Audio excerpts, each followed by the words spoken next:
কুমিল্লা বিভাগ হিসেবে স্বীকৃতি পাক কিংবা না পাক, আমাদের সাথে আজ উপস্থিত আছে কুমিল্লার এক কৃতি শিক্ষার্থী যে কিনা এডুকেশন কর্তৃক মেগাস্টার পরীক্ষায় প্রথম হয়ে জিতে নিয়ে সেই ল্যাপটপটি।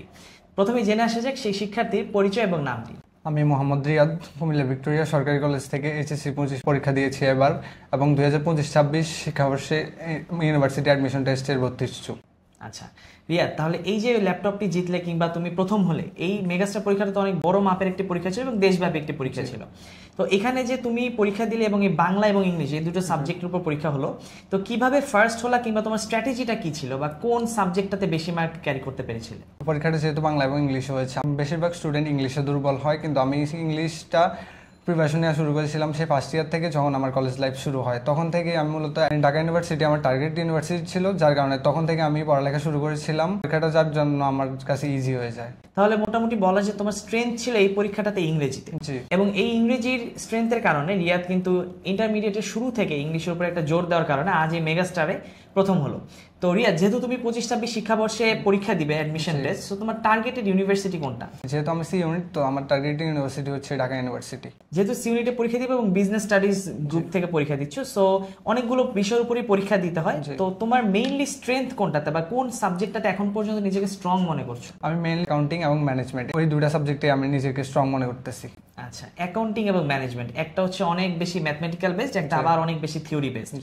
সো এই অ্যাকাউন্টিং নিয়ে অনেক স্টুডেন্ট আমরা ভয় থাকি, আবার ম্যানেজমেন্টের থিওরি পড়তে পড়তে অনেকের বোর লাগে। সো কিভাবে এই অ্যাকাউন্টিং এবং ম্যানেজমেন্টকে স্ট্রেংথ বানালে? এটা কি একেবারে ক্লাস 9 থেকে শুরু হলো এই যাত্রাটা, নাকি মানে কিভাবে অ্যাকাউন্টিং এবং ম্যানেজমেন্ট আজকে তোমার স্ট্রং পয়েন্ট হয়ে দাঁড়ালো?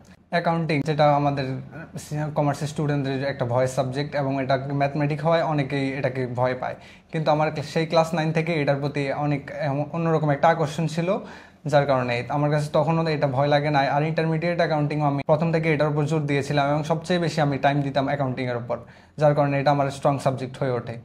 এবং ম্যানেজমেন্ট ম্যানেজমেন্ট থিওরি হয়, অনেকের কাছে এটা বোরিং লাগে বা পড়তে মন চায় না, কিন্তু আমি ম্যানেজমেন্টকে বাস্তবধর্মী আমাদের জীবনের সাথে মিলিয়ে পড়তাম, কারণ আমার ছোটোবেলা থেকেই বিজনেসের প্রতি একটু আকর্ষণ ছিল, তো ওইটার সাথে রিলেট করে আমার বাস্তবতার সাথে রিলেট করে পড়তাম, তো পড়তে আমার তেমন সমস্যা হতো না, আমার পড়তে ভালোই লাগতো।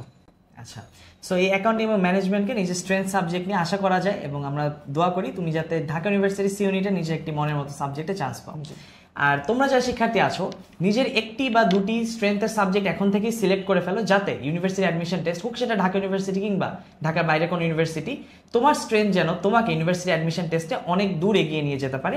সেই জন্য একটি বা দুটি সাবজেক্টকে নিজের স্ট্রেংথ হিসেবে কাজে লাগিয়ে এগিয়ে যাও। তোমাদের সবার জন্য শুভকামনা রইল।